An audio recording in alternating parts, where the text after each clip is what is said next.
میں یہ عرض کر رہا تھا آپس میں ایک دوسرے کے ساتھ آپ اختلاف رکھیں، لیکن اختلاف کا یہ طریقہ نہیں ہے کہ آپ ایک دوسرے پر کفر کے فتوے لگانا شروع کر دیں۔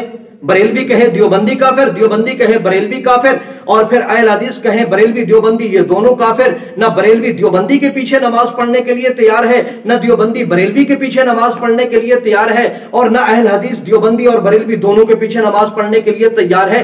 آپس میں اختلاف ہو اور پھر بحث علمی انداز میں ہونی چاہیے، ایک دوسرے پر کفر کے فتوے مت لگائیں اور ایک دوسرے کا ادب و احترام کریں۔ ایسا نہیں ہے کہ بریلوی مولوی جا رہا ہے، دیوبندی نے سامنے سے دیکھا تو اس نے راستہ تبدیل کر لیا، دیوبندی جا رہا ہے سامنے بریلوی آ رہا ہے تو اس نے دیوبندی کو دیکھ کر راستہ تبدیل کر لیا۔ اہل حدیث عالم آ رہا ہے، بریلوی دیوبندی دونوں جا رہے ہیں، اہل حدیث عالم کو دیکھنے کے بعد اس نے راستہ تبدیل کر لیا۔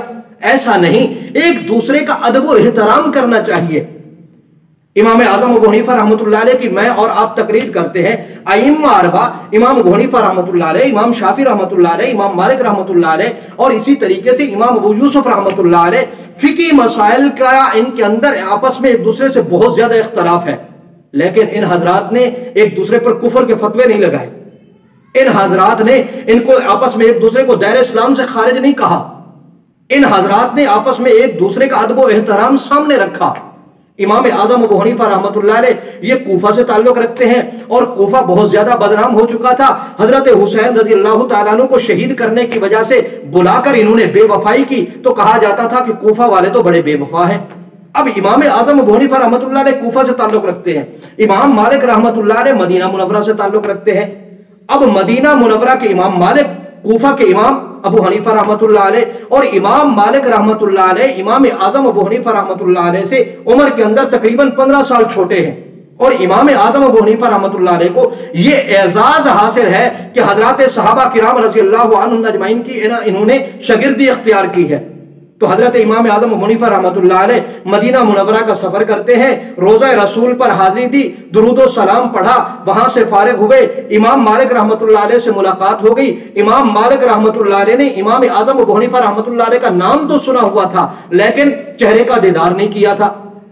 تو امام مالک رحمۃ اللہ علیہ سے جب ملاقات ہوئی تو امام مالک رحمۃ اللہ علیہ نے امام اعظم ابو حنیفہ رحمۃ اللہ علیہ سے پوچھا، حضرت کہاں سے تشریف لائے؟ تو امام اعظم ابو حنیفہ رحمۃ اللہ علیہ نے فرمایا کوفہ سے۔ اب امام مالک رحمۃ اللہ علیہ نے جب یہ سنا کہ یہ کوفہ سے تشریف لائے ہیں تو امام مالک رحمۃ اللہ علیہ نے فرمایا کہ کوفہ تو منافقین کا گڑھ ہے۔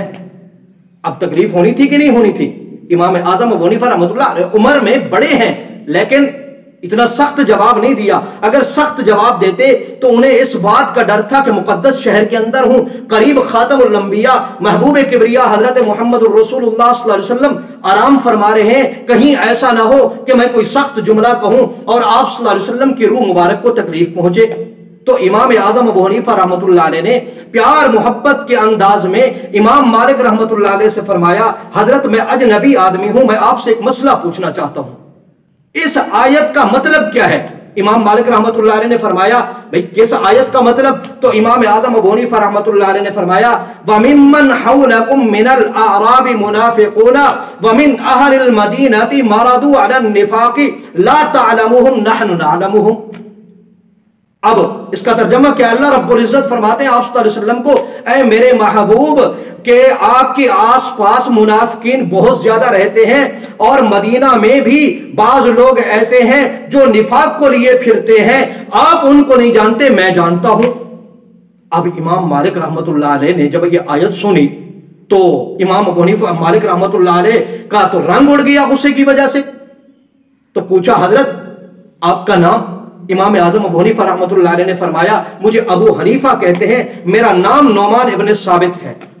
اب امام مالک رحمۃ اللہ علیہ نے جب یہ سنا کہ یہ تو امام اعظم ابو حنیفہ رحمۃ اللہ علیہ ہیں تو گلے لگا لیا اور اپنی گستاخی کی معافی مانگ لی۔ اب ادب و احترام دیکھیے، سینے سے کے ساتھ بھی لگایا اور معافی بھی مانگ لی۔ اور یہی امام مالک رحمۃ اللہ علیہ ہیں، فرمایا کرتے تھے کہ میں تمہیں کیا بتاؤں کہ ایک آدمی لکڑی کے بنے ہوئے ستون کو سونا ثابت کرے، اس شخص کو میں جانتا ہوں دلائل کے اعتبار سے وہ اتنا قوی ہے کہ لکڑی سے بنے ہوئے ستون کو وہ سونا ثابت کر سکتا ہے، اس کا نام امام اعظم ابو حنیفہ رحمۃ اللہ علیہ ہے۔ اور آپ دیکھیں امام لیث بن سعد رحمت اللہ علیہ فرماتے ہیں میں نے امام مالک رحمت اللہ علیہ کو دیکھا ایک دن پسینہ صاف کر رہے ہیں اپنی پیشانی سے. میں نے کہا حضرت خیریت تو ہے, کیا ہوا؟ تو امام مالک رحمت اللہ علیہ نے فرمایا بھائی امام ابو حنیفہ رحمت اللہ علیہ سے میں گفتگو کر رہا تھا تو گفتگو کرتے کرتے مجھے پسینہ آ گیا ہے. آج پتا چلا کہ امام اعظم ابو حنیفہ رحمت اللہ علیہ کتنا بڑا فقیہ ہے. اب امام لیث رحمت اللہ علیہ یہ چلے ہیں حضرت امام ابو حنیفہ رحمت اللہ علیہ کے پاس اور جا کر کہتے ہیں حضرت امام مالک رحمت اللہ علیہ نے آپ کی تو تعریف کی ہے. تو امام ابو حنیفہ رحمت اللہ علیہ نے فرمایا کہ صحیح جواب اور اسی طریقے سے تنقید کے اگر مہر ہیں ترہ امتیاز اگر کسی کا ہے تو اس کا نام امام مالک رحمت اللہ علیہ ہے. ان کا کوئی مقابلہ نہیں کر سکتا. آپس میں اختلاف ہے فقہی مسائل میں لیکن آپس میں ایک دوسرے سے محبت رکھتے ہیں, ایک دوسرے کا ادب و احترام کرتے ہیں. امام مالک اور امام شافعی رحمت اللہ علیہ کا بھی فقہی مسائل کے اندر آپس میں ایک دوسرے سے اختلاف ہے. اب آپ دیکھیں امام مالک رحمت اللہ علیہ کا مسلک مذہب یہ ہے کہ ایک آدمی کے بدن سے خون نکل جائے, پچھلے وہ لگوا لے یا نکسیر پھوٹے تو وضو نہیں ٹوٹتا. امام شافعی رحمت اللہ علیہ کے نزدیک وضو ٹوٹ جاتا ہے. ایک شخص آیا کہنے لگا حضرت امام صاحب کے پیچھے اگر نماز پڑھیں تو کیا نماز ہو جائے گی ان کے بدن سے خون نکلے؟ تو امام شافعی رحمت اللہ علیہ نے فرمایا بھائی ہم امام مالک اور حضرت سعید بن مسیب کے پیچھے تو نماز پڑھیں گے. آپس میں محبت دیکھیے, آپس میں ان کا پیار دیکھیے. اور دیکھیں حضرت علی بن میمون رحمت اللہ علیہ یہ حضرت امام شافعی رحمت اللہ علیہ کے اجل تلامذہ میں سے ہیں. یہ فرماتے ہیں میں نے اپنے کانوں سے یہ بات سنی. امام شافعی رحمت اللہ علیہ فرمایا کرتے تھے میں تو روزانہ امام اعظم ابو حنیفہ رحمت اللہ علیہ کی قبر مبارک پر جاتا ہوں اور فاتحہ خوانی کر کے حضرت کے درجات کی بلندی کی دعا مانگتا ہوں. جب مجھے کوئی پریشانی ہوتی ہے 2 رکعت نفل پڑھ کے اللہ کی بارگاہ میں دعا کرتا ہوں اور حضرت کے طفیل دعا کرتا ہوں تو میری پریشانی دور ہو جاتی ہے.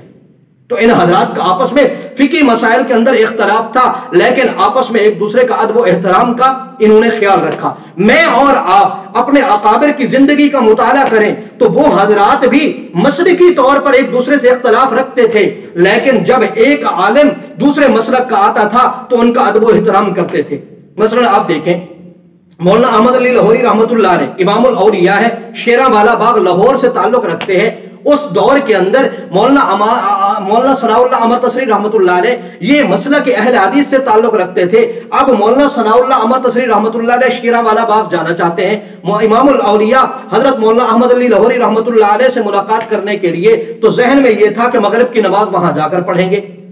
تو مولانا ثناء اللہ عمر تسری رحمت اللہ علیہ نے اپنے متعلقین اپنے مریدین سے کہا کہ حضرت کے پاس چلے ہیں, وہ فقہ حنفی سے تعلق رکھتے ہیں, ممکن ہے کہ ہم مغرب کی نماز وہاں پڑھیں.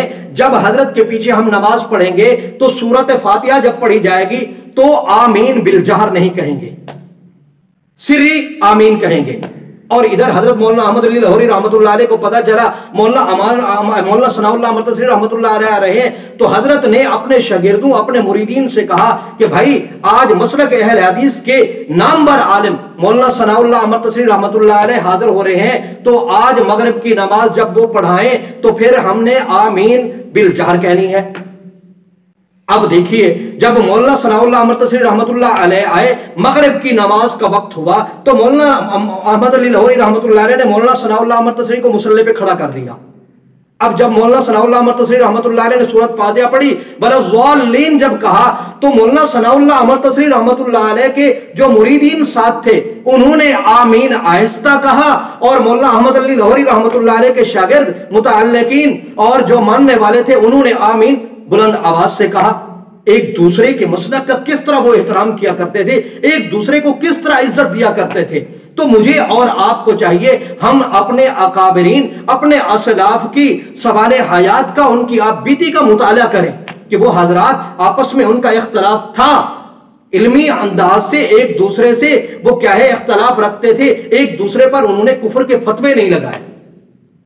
تو ہمیں چاہیے کہ ہم ایک دوسرے کے مسالک کا احترام کریں, ایک دوسرے کو عزت دیں, نہ یہ کہ ایک دوسرے پر کفر کے فتوے لگائیں.